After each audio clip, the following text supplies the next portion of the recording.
మల్లన్న కార్యాలయంపై దాడి, ఇరు వర్గాలపై కేసులు. ఇక వివరాల్లోకి వెళ్దాం. హైదరాబాద్ రాజకీయ వాతావరణంలో ఒక్కసారిగా ఉద్రిక్తతలు పెరిగాయి. మేడిపల్లిలో ఉన్న క్యూన్యూస్ కార్యాలయం దాడికి గురైన ఘటన మీడియా, రాజకీయ వర్గాల్లో కలకలం రేపింది. తీన్మార్ మల్లన్న అంటే వాదనలు, విమర్శలు, రాజకీయ వ్యాఖ్యలు అటు ఇటు అనడంలో స్పెషలిస్ట్. కానీ ఈసారి విషయం తన కార్యాలయంపై నేరుగా జరిగిన ఫిజికల్ దాడికి చేరింది. ఈ దాడి వెనుక ఉన్న నూరు దాడులేంటి? ఎవరిపై కేసులు పెట్టారు? ఎందుకు ఈ ఉద్రిక్తత?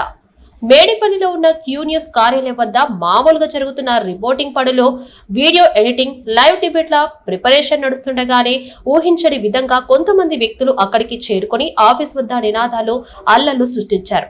వీరి బాధ ఏమిటంటే తీన్మార్ మల్లన్న ఇటీవల బీఆర్ఎస్ ఎమ్మెల్సీ కవితపై కొన్ని తీవ్ర వ్యాఖ్యలు చేశారని, అది మహిళపై అనుచితంగా ఉందన్న అభిప్రాయమే.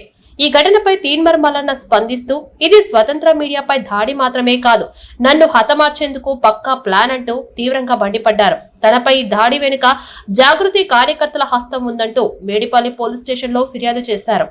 అంతేకాదు, తాను పబ్లిక్ ఇంట్రెస్ట్ లో మాట్లాడుతున్నానని, ఎవరి అక్రమాలను అయినా ఎత్తి చూపడం తన పాత్ర అని స్పష్టం చేశారు. మరోవైపు జాగృతి వర్గం నేతలు మల్లన్నపై పోలీసులకు ఫిర్యాదు చేశారు. ఆయన నోటి దురుసు, కవితపై చేసిన వ్యాఖ్యలు మహిళలను అవమానించేలా ఉన్నాయని ఆరోపించారు. మల్లన్నపై ఫిర్యాదు చేసిన వెంటనే అదే రోజు పోలీసులు ఆయనపై కేసు నమోదు చేశారు. దీని ద్వారా ఘటన రెండు కోణాల్లో ముందుకెళ్లింది. మల్లన్న ఫిర్యాదు ఆధారంగా జాగృతి కార్యకర్తలపై కేసు నమోదు, ఇక జాగృతి ఫిర్యాదుతో మల్లన్నపై కేసు నమోదు. దీంతో మేడిపల్లి పోలీసులు రెండు వర్గాలపై ప్రాథమిక దర్యాప్తును ప్రారంభించారు. ముందస్తు చర్యగా క్యూన్యూస్ కార్యాలయం వద్ద పోలీస్ బందోబస్తు పెంచారు. ఈ ఘటన వెనుక రాజకీయ ప్రయోజనాలు ఉన్నాయా అని అనుమానాలు వ్యక్తమవుతున్నాయి. ఎన్నికల సమీపంలో బీఆర్ఎస్ వర్గానికి మద్దతుగా మల్లన్నపై దాడి జరిగిందా, లేక మరొక పార్టీకి వ్యతిరేకంగా ఆయన ప్రయోజనం కోసం ఆరోపణలతో ముందుకెళ్తున్నారా? మల్లన్న మీడియా మైక్ సత్తాతో ప్రజల్లో ప్రభావం చూపే వ్యక్తిగా ఉండటం, జాగృతి కవిత బీఆర్ఎస్ నాయకి కావడం, ఈ కలయికే ఉద్రిక్తతలకు కారణమై ఉండొచ్చన్న అభిప్రాయాలు వినిపిస్తున్నాయి. ఈ ఘటన తర్వాత మీడియా స్వేచ్ఛపై మరోసారి హాట్ డిబేట్ మొదలైంది. ఏవైనా ప్రశ్నలు అడిగితే దాడి చేయాలా అంటూ పలు స్వతంత్ర జర్నలిస్టులు స్పందించారు. మల్లన్నపై అభిప్రాయ భేదం ఉన్నా ఈ దాడికి వ్యతిరేకంగా పలువురు నిలిచారు. మీ నాయనను చెప్పుతో కొట్టు కవిత, మల్లన్న. తాజాగా తెలంగాణ రాజకీయ వేదికను హోస్ట్ చేసిన విషయం ఎమ్మెల్సీ తీన్మార్ మల్లన్న చేసిన ఒక వ్యాఖ్య మీ నాయన చెప్పుతో కొట్టు అనే పదాజాలంతో సంచలనానికి తెరలేపారు. కారణం, కంచం పొత్త, మంచం పొత్త అనే సామెతపై వివాదం చెలరేగిన నేపథ్యంలో ఆయన చేసిన ఈ వ్యాఖ్య మరింత రాజకీయమైంది. ఈ సంఘటన ప్రజా వేదికలపై చర్చలకు దారితీసింది. రాజకీయ నైతికత, భాషా పరిమితులపై ప్రశ్నలు వెల్లువెత్తాయి. తీన్మార్ మల్లన్న తన వ్యాఖ్యల నేపథ్యంలో ఒక ప్రత్యేకమైన పుస్తకాన్ని ప్రస్తావించారు.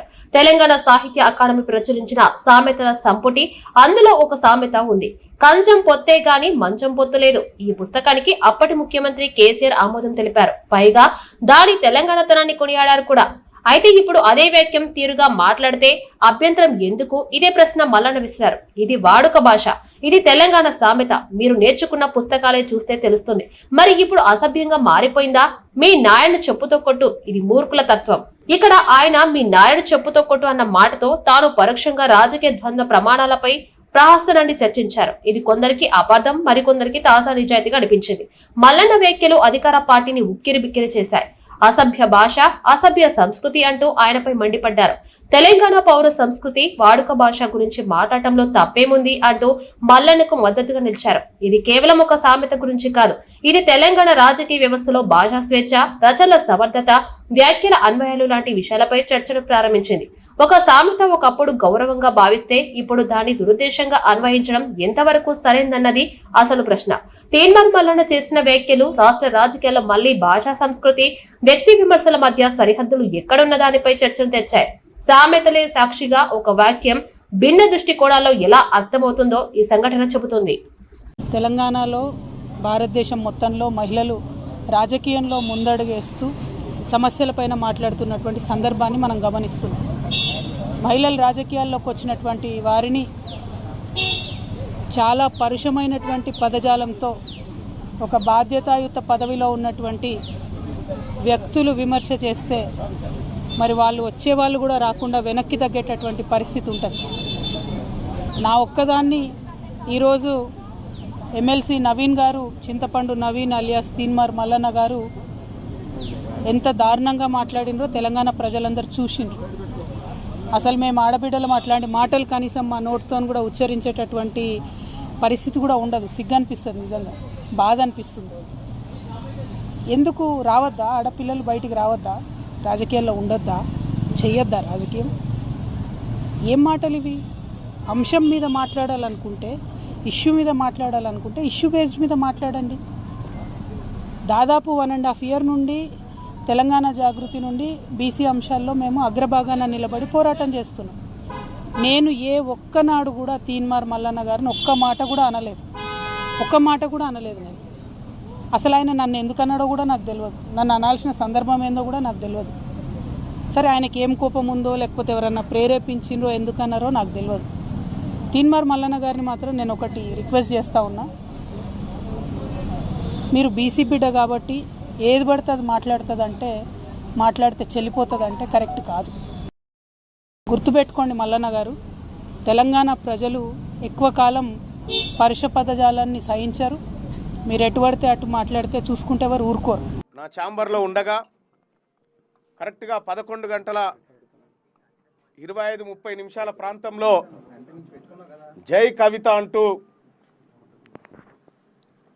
డౌన్ డౌన్ మల్లన్న అంటూ, డౌన్ డౌన్ బీసీలు అంటూ 20 నుంచి 30 మంది వెలమ వాళ్ళు ఉన్నట్టున్నారు. వాళ్ళు అందులో చాలామంది ఆధారాలు దొరికినాయి.